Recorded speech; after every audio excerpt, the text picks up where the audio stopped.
So here we are on the open field area. As you can see over here to my right is the sports arena, and over here to my left is the administration building.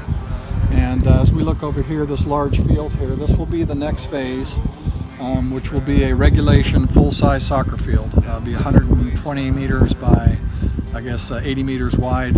It'll be fenced in, and so this will draw a lot of professional soccer players, more adult players that will be coming not only from the local areas, they will come from all over Ukraine to come here for training. One of the things that the Academy does is they bring in top coaches from around the world. Will come here to visit the Academy, and they provide training, many times free training for a lot of the local teams and regional teams, for them and their coaches to come in and not only play on the nice facility, but also get world-class training from around the world. Next week there'll be some leadership teams, soccer teams from Brazil that will be here. They'll be providing training to some of the mid-level teams that come here, and right now we're playing in the arena. But again, I'm just stressing that this is really a world-class facility, and it's really going to draw some of the top players in the country to come here. And of course, we want them to come here because we want to be able to tell them why this academy exists, why it was built in the first place, that it's all based on our love for Jesus and our love for other people and our love for them, and to be able to share the gospel with them. We talk a lot about kids and we talk a lot about these young players, but these are the future of this country. These are the future presidents, the future ministers of this country. And if you're going to change a country, you have to start with the kids, you have to start with the youth. And if you're going to change the heart, you have to start with Jesus Christ. And that's really what the whole purpose of this academy is. So that field, the next goal is to build that field here. Again, it will be a really nice facility. It is going to take a lot of investment to do that. We continue to reach out to you and ask you to continue to contribute to this project. And beyond that, we invite you to come to Ukraine. You'd have a nice place to stay when you come here. You'll have transportation. The staff will provide whatever you need. You'll have a translator to be able to communicate with staff members, with local people. You'll have an opportunity to go into the beautiful city of downtown Kyiv, which rivals Paris, France. I mean, it is a beautiful city with thousands of year-old architecture and history along the river, a beautiful river, spectacular city. And so your time here will be well spent. You'll understand, again, firsthand, be able to see how your investments into this kingdom are being invested, and really to experience interaction with all of those who are benefiting from this, the kids, the players, the coaches, and really get a feel for just how powerful this ministry has already been, but how powerful this ministry will become as this vision is completed out. And so that's going to be the next phase, and hopefully I'll be standing here next year and there'll be a field behind us. But there's a lot of work to be done still before that phase begins. And there'll be more staff that's needed as well as far as training. But God has been providing through people like you who've had the heart to give to this project, and we are so grateful for it. So one of the other attractions, if you will, and activities that can be enjoyed here at the U.C.S.A. or Ukraine Christian Sports Academy is a first-class paintball facility. And it's interesting, I was here the other day and there was a military training team, like special forces, that asked permission to come and pay to play and to use this for urban warfare training as well. But primarily it's for the kids who are coming to the camp for activities, for the sport camps like we had last week, but also for the kids who are coming for sports training. We'll have an opportunity to come and enjoy this as well. It's not very common in Ukraine to be able to find available facilities for and quality facilities to be able to enjoy paintball. And for these kids, most of them, they've never done it before, and it's just really a dream come true. So follow me and we'll come into this facility. As you can see, it's all fenced in, and that's really to protect anyone around from the paintballs that are flying around. This screen will catch the paintballs, and they'll go back into the facility. I just want to share a little bit with you. It's not just a bunch of barrels and tires. As you can see, the reason the military wanted to use it was because it's set up like a Ukrainian village to some degree. So you've got all your different buildings, you've got trees, you've got all kinds of obstacles that you can hide behind. and there is a plan for how they play when they play here. So there is an objective of where one team, it's not just about one team shooting at another team.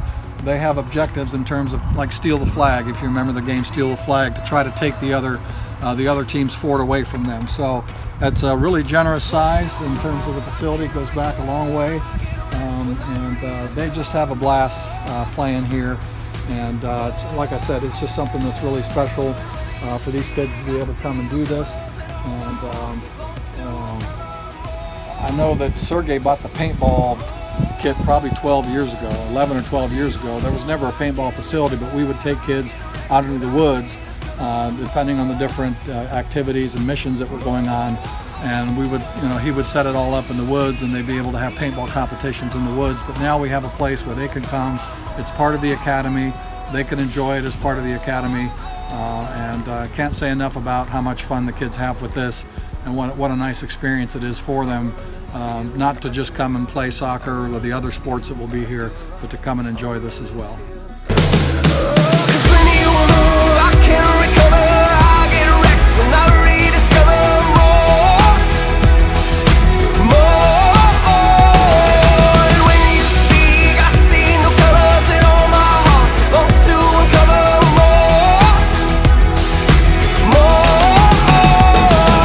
Standing here, we're only about halfway deep into the total property that's here that God made available for this project. This was actually 3 different pieces of property that had to be acquired from 3 different people.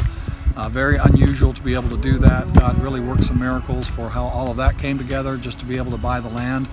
But as we pan around here, as I mentioned in the front, all of the workers, all of the construction workers live here on site. This is their camp. It's about halfway back, as I mentioned. So they've got sleeping quarters, they've got a dining room, they eat. I've actually been invited several times to enjoy the food here in the dining room. They have two ladies who are cooks. They're very good cooks. And as I pan over here, you'll see a lot of the construction materials. Again, everything is done here on site. Everything is brought here on site and built on site versus using outside resources that are a lot more expensive. And this is a really good quality construction team. As I mentioned, most of them are believers. We're in summer right now, so it gets light early. It stays light till almost 10 o'clock at night, and they work from 8 in the morning until 9 o'clock at night every day, Monday through Friday, 13 hours a day. So that is also very unusual, being able to find workers that will work that hard, that long, and that consistently. And they've been living on site and working on this project now for almost 2 years, and will continue to live here until the project is completed. And so they're just an integral and key part of the success of this academy, and I wanted to make sure we highlighted them and gave them the credit that's due, because they've just done a fantastic job.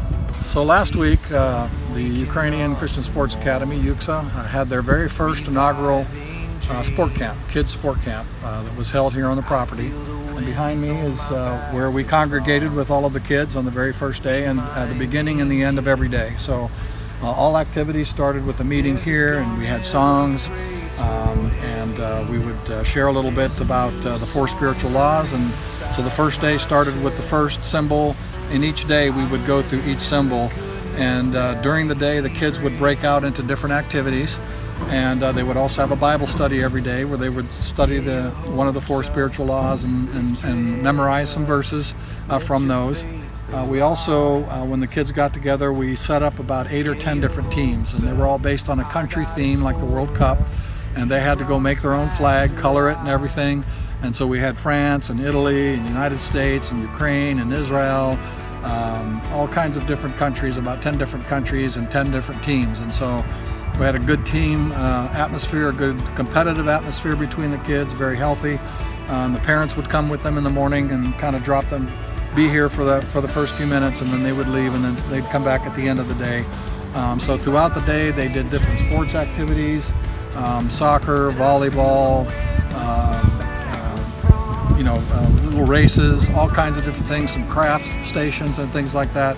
On the very last day, the kids then walked down, there's a gate down there, and they walked over 2 miles down to a lake and down to a sand quarry. We spent the day down there. They got to play in the sand quarry and climbing up all these hills and being crazy. We had a big fire, and we We cooked, had s'mores, marshmallows and cookies, and then around the fire, different people shared some stories and testimonies with the kids, and then there was even a call for them to come forward and pray with us to receive Jesus. And I think every kid who was there came forward as a group and wanted to pray and prayed with us. It was fantastic. Then we walked all the way back, and all of the parents were here waiting for the kids, and we got together and had a closeout ceremony. And it was really special. And then we invited the kids to get up if anyone wanted to come up and talk about the camp, since it was the first one, and share anything about the camp. And almost every kid wanted to get up there and say something about it, how appreciative they were, about how they were treated, just all the games and the fun that they had. But what else was interesting is how many kids said, I really enjoyed learning more about God. It really made an impact on them. And it was interesting because most of the kids that were here and many of the parents were here are not Christian. This is their first experience. Many of them come from Orthodox backgrounds, and it was just really heartwarming for them to see how their kids were treated, what the academy was all about, and we know that it made a huge impact not only on the parents but especially on these kids to hear and learn about God, to be loved on and cared for in such a nice facility. They did have to pay a little bit of money to come, but in U.S. dollars it really wouldn't amount to much for us. But they're so appreciative, and just the little snacks we provide and other things they're able to do here, it's huge for them and has such a big impact. And I'll just close with, again, every dollar that gets invested in this Kingdom Project goes so far here in Ukraine, and is spent so carefully and wisely, all for the purpose of bringing people into the Kingdom of Heaven. And again, we just appreciate all of you who have given so much to this project. We continue to ask you to open your hearts and continue to support this project. We invite you to come here, see what it's all about. You'll have a place to stay. You'll have a wonderful time while you're here. And again, we just thank you so much. And I just wanted you to know everything that's going on here, how God is really using your investments, and we really appreciate it. Thank you.